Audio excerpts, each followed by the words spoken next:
Marami na tayong teknolohiya, lalo na sa rice commodity.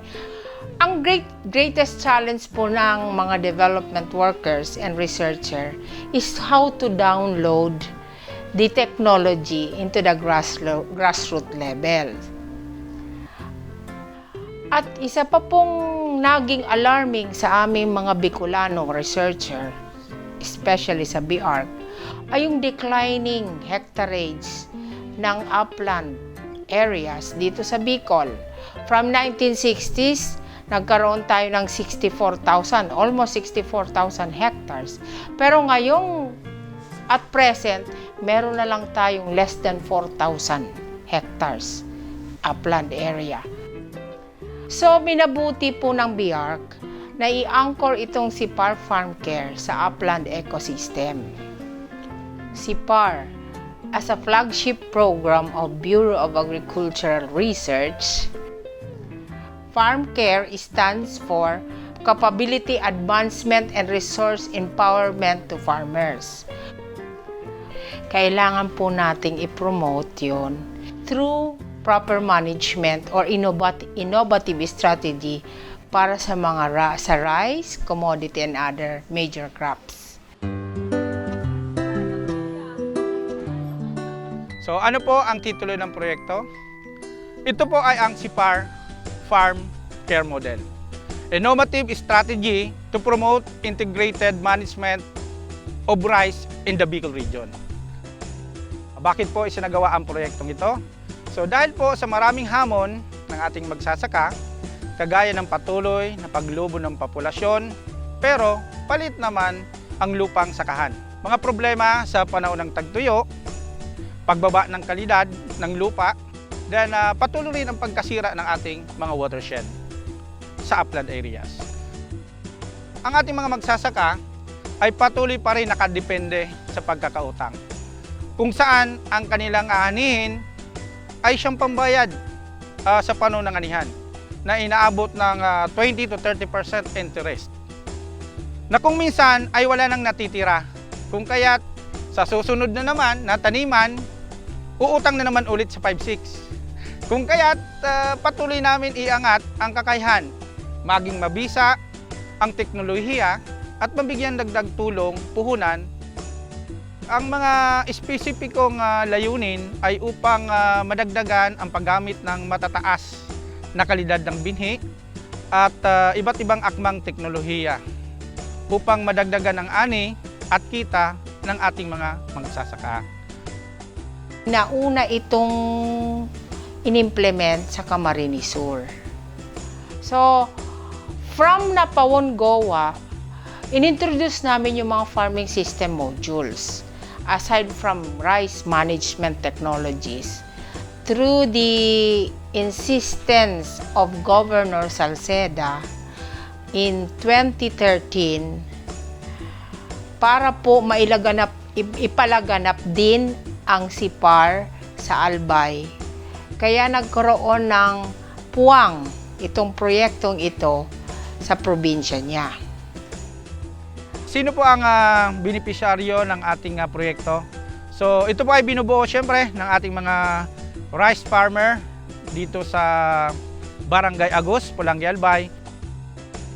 Ang natanggap po namin na tulong mula sa proyekto, 2 bag na NSEC Rice 222, 50 bags organic fertilizer, 8 bags complete, 1 kilo Ampalaya Galaxy, 4 bags urea, 15 bags organic fertilizer, 10 kilos tansi. Ang mga nakuha ko po ay ang mga seeds tulad ng ampalaya, okra, sitaw, kalabasa, at saka yung baboy, fertilizer, organic, marami pang iba. Ang nakuha ko po, nakuha ko sa project na naitulong sa akin, yung 3 pigs, female, and 1 male. Tapos po yung mga feeds, 4 bags pre-starter, 4 bags starter, 4 bags grower, 4 bags finisher po. Natutunan ko po ang mga pamamaraan sa pagbibinhi, pamamaraan upang maingatan sa susunod pang taniman upang makatipid na sa panggasto sa pambili ng binhi. Ang pagsagawa ng natural na abono, kagaya ng fish amino acid, Ito ay epektibo sa pagpapataas ng kalidad ng gulay at mabawasan ang pag-spray ng mga pesticide. Natutunan ko ang mga mushroom production.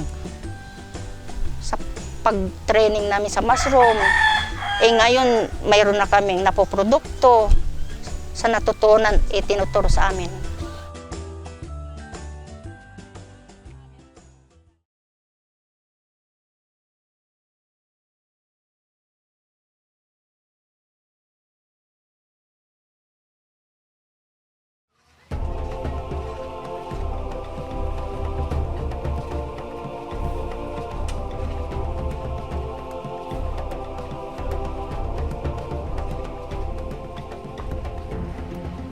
Isa ang probinsya ng Albay sa napili bilang farm model, especially dito sa Agos, Pulangi, Albay. So nagsimula po ito noong taong 2013.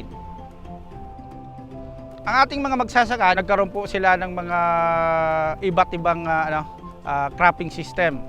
So hindi lang sila nagtatim ng isang variety, kundi marami yung itinatanim sa isang hektarya, sa isang field. So kagaya ng may nagtatim ng green sweet corn, singkamas, pulsitaw, kamatis or tomato, garlic, eggplant, hot pepper, plus mayroon pa silang livestock. So sa isang taon, ang isang magsasaka kumikita siya ng 180,000. Yan. Then meron ding nagtatanim ng rice, yan, corn, assorted vegetable, may cacao, may nyug, coconut, then may mushroom na inain ngayon. Yung demand ng mushroom ngayon, napakataas.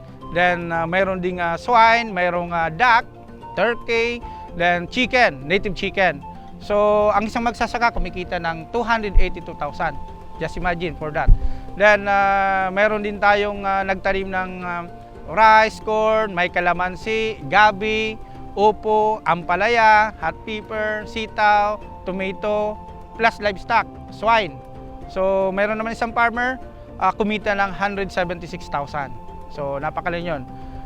So mayroon namang isang magsasaka o farmer na nagtanim ng palay, mais, kalamansi, gabi, upo, ampalaya, hot pepper or sili, pulsitaw, kamatis, tapos mayroon pa siyang swine. Then kumita siya ng 265,000. So gustong sabihin nito, so ang isang hektarya o yung isang maliit na sinasaka ng ating mga magsasaka ay yon, na-maximize ang production. So dati, ang nangyayari dito, pag nagtanim ng palay, palay na lang lahat. Pag nagtanim ng corn, corn na lang lahat. So after na ma-harvest yung isang commodity, wala na naman. So sa ganitong pamamaraan, so napakalaking tulong po ito sa ating mga magsasaka. Ang pilot site ay ang Agos Pulangi, Albay, ay nagsimula sa 10 magsasaka. So ngayon ay may 34 na miyembro na. Ang pinakamaganda sigurong nangyari sa proyekto, yung 80 to 100% repayment of loans. Yun ang ginawa ng Albay.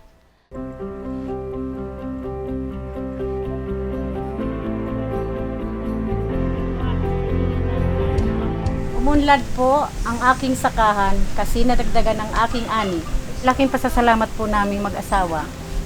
Kasi po, natulungan nga po kami sa aming mga pangangailangan. At hindi na ako umuutang kasi nasusuportahan kami sa aming pangangailangan sa aming sakahan. Malaking pasasalamat ko po sa naibigay na tulong sa aming pamilya sa pamamagitan ng CFAR Farm Care Project. Maraming salamat po sa mga ahensyang tumutulong sa amin, Department of Agriculture sa pamumuno po ng ating Secretary Emmanuel Manny Piñol, siyempre sa Provincial Agricultural Services Office, sa PLGU Albay, sa Agos Farmers Association. Maraming salamat po sa mga kooperasyon.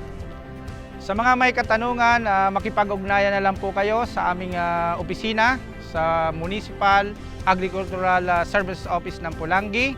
At pwede po ninyo akong i-contact or mag-text sa aking CP number 0947-343-6492.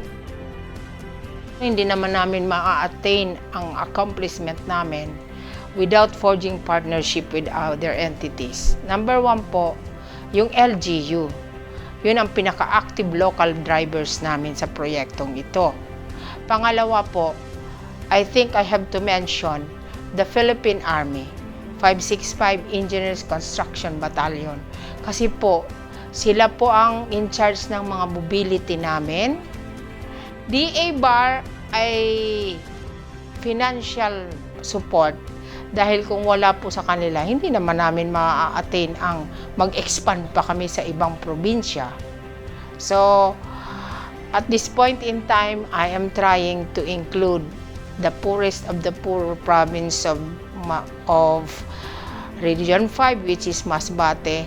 Baka po pwede kami maka-expand doon para po makita naman natin kung ano ang magiging effect ng rice farm care doon sa probinsya. Salamat!